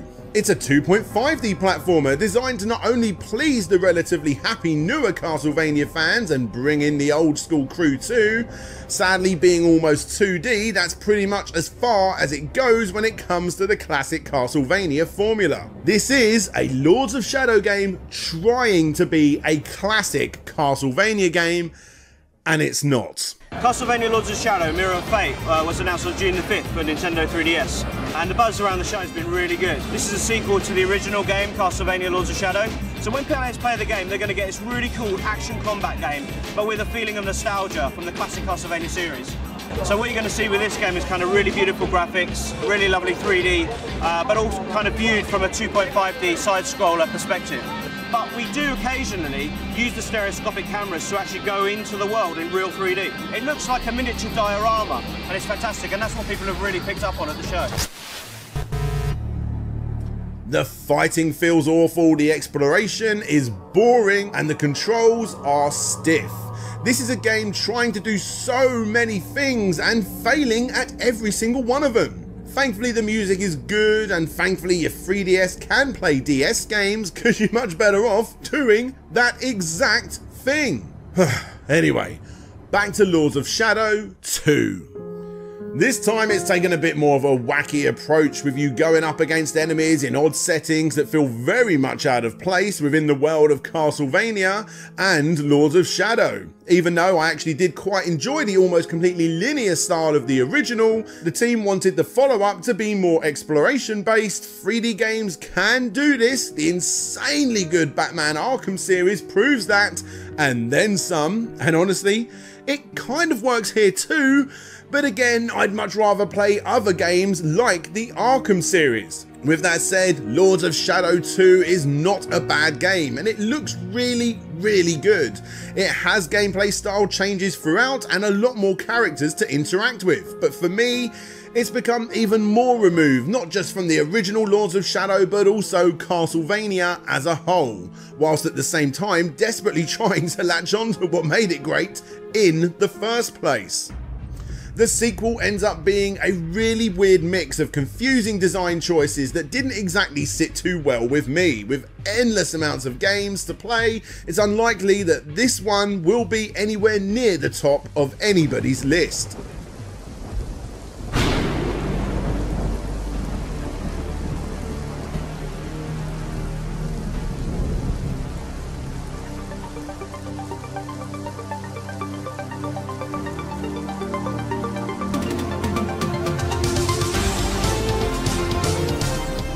The world of Castlevania is absolutely massive. I think that goes without saying. A crazy amount of sequels, spin-offs, remasters, prequels, reboots, TV shows, cameos, cancelled games, and of course, Castlevania merch still get released to this very day. After all, you're not a real Castlevania fan until you get the official Simon's Quest batteries, am I right?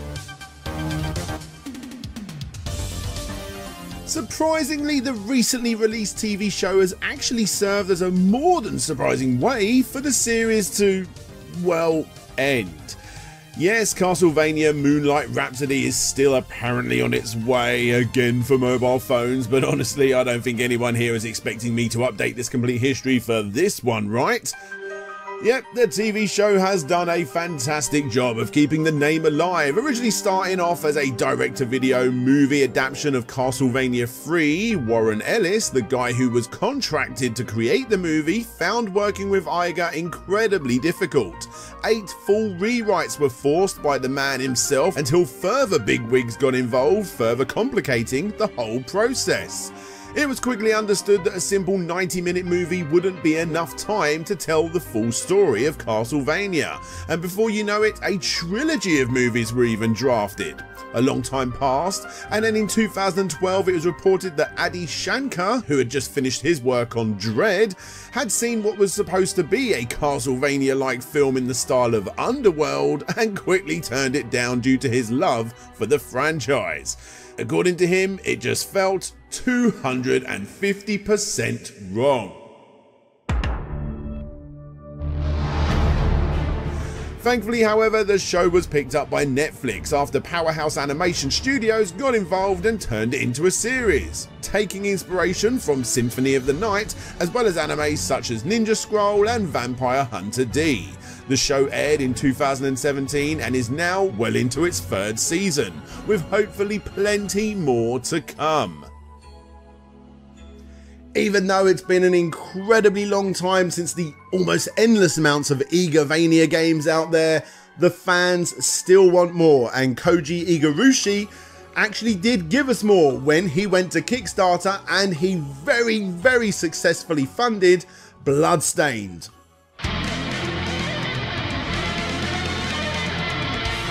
A Kickstarter which received rave reviews and to this day is still providing updates to its backers.